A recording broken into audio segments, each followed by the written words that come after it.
Vincent Show, brought to you by Bellini's Texas Grill. Let's start off this week's show by highlighting the players of the week for last week's game versus Elgin with a score of 41 Mr. Ridge to 40 Elgin. Fantastic game. Offensive MVP was Stedman Mayberry. Offensive backs were Adrian and Leland Dunn. Offensive lineman was Zach Lewis and Fidel Estrada. Offensive receiver was J.D. Hill and Blake Gossett. Defensive MVP was Eddie Brock.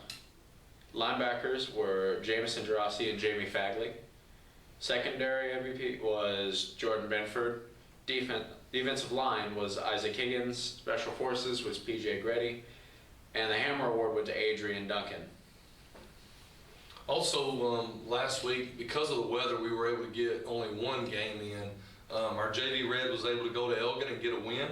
Our offensive back was Michael Wyrick and Javion Cameron. Our wide receiver was Jason Rhodes. Our offensive lineman was Zane Coursey and Jake Shelton. DBs of the week were Dakota Williams and Cole Shoemaker. Our linebackers of the week were Michael Valdez and Matt Piper. Defensive linemen of the week were Aaron Schlapkel and Stephen Alexander, and our special teams player of the week for our JV Red was Javion Cameron. And every week, as we always do, we like to highlight the hard hats, the people who work the hardest on the scout teams during the week. This week's hard hats were Garrett Clark, Javion Cameron, Cade Smar, Tristan Sedlak, Ryan Ritchie, Aaron Schlapkel, Andrew Bonham, Bailey Mullins, Zane L. Zane, Cole Shoemaker, and Michael Wyrick. All right, so let's hop right into this. Last week's game was phenomenal, great spectacle, and really close, and the fans die for that. Just some highlights for the game that you think is Well, great game for fans. Tough game on the head coach for sure, but biggest thing, I think what was great about it for our players is just having a battle through. Having a lead, and then some things happening to you that, some things that weren't very good happened to us, and then we had to overcome those, and then having to be behind and come back from that. So I think there's a lot of positives to bring away from it. And then there's some things that you definitely never want to happen to your team. Anytime you turn the ball over for touchdowns and let someone come back in that type of situation, not good. We need to make sure that we are able to eliminate those things and finish a little bit stronger. And since it was a close game, they actually put points on the board, which is a brand new thing for our defense. It's just some things to work on. Obviously, actually having a score on the board gives you some more stuff. Well, one of the things we talked to our players about too is just not to panic, because defensively going into halftime, with the exception of the jump ball that we had DBs all around, that type of deal, we had really only given up one touchdown. So I think not paying so much attention to the scoreboard at halftime and focusing on what was successful in the first half and coming out and doing that in the second half. So that was something defensively for us to make sure that we take care of. And also the explosives and the big plays, we got to eliminate those. Well, let's touch on those explosive plays. There were a fair amount for both teams. How do you work through those? Because if the other team gets an explosive play, that's a big game changer. That momentum definitely swings. Well, the biggest thing is, some of the big explosives were off of turnovers, and then for our defense, it was a deal where we have to be in the right places in coverage, and if you're not in the right places in coverage, people are going to get big plays on you, and that was a big deal for us. They ran a lot of formations in different sets, a lot like our offense, and there was times we didn't handle that as well as we wanted to, and so we had some open zones in our zone coverages. We were in a man coverage one time and weren't on the right guy and had a chance to get off the field in that situation. So we've got to really focus in on our coverage assignments and make sure we're in the right places. The explosives for us were incredible.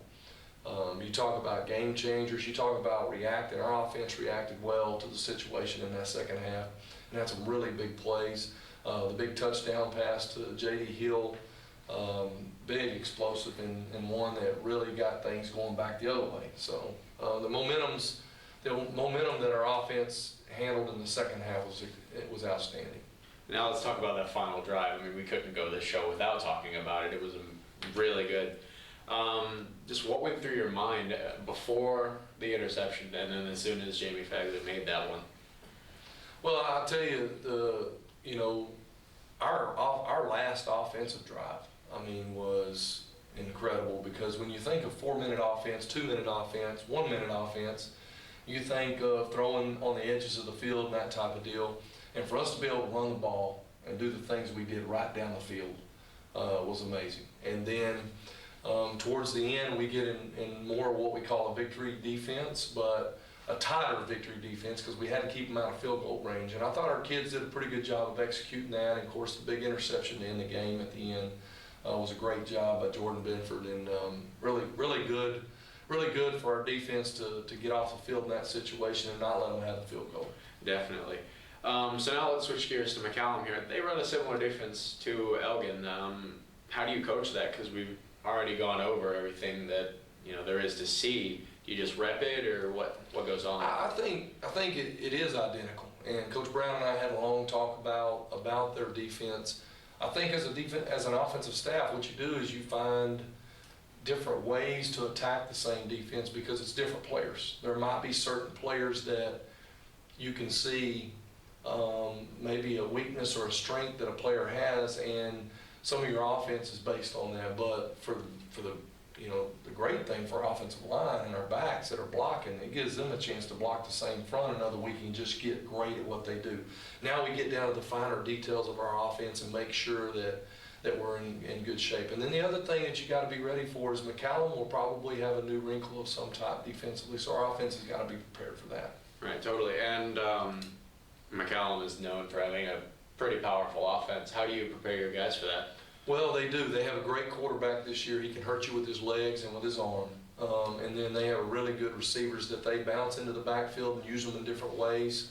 But one of the toughest things that they do is they throw the ball down the field really well to those guys. So we have got to make sure, going back to what we talked about earlier, we have got to make sure we're in coverage. If we're supposed to be in a deep zone, we're in that zone. If we're in a man coverage, making sure we know who our guy is and staying with him and using good technique.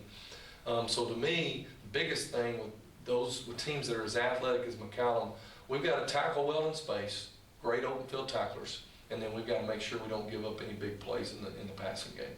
Totally agree. So what are some things to look forward to in this week, not just in the game? Well, this week, the way it turns out, Gage, our Thursday night's going to be a big night for our program. Thursday night, we have 4 home games, okay? And the way we're going to pull that off is we will have 2 games here at Ranger Stadium against McCallum. Our freshman Red will start at 5:30, and then our JV Red will play at 7, right behind them. Then over at Gupton, our JV Black will play at, our freshman Black will start that one over there at 5:30 at Gupton Stadium.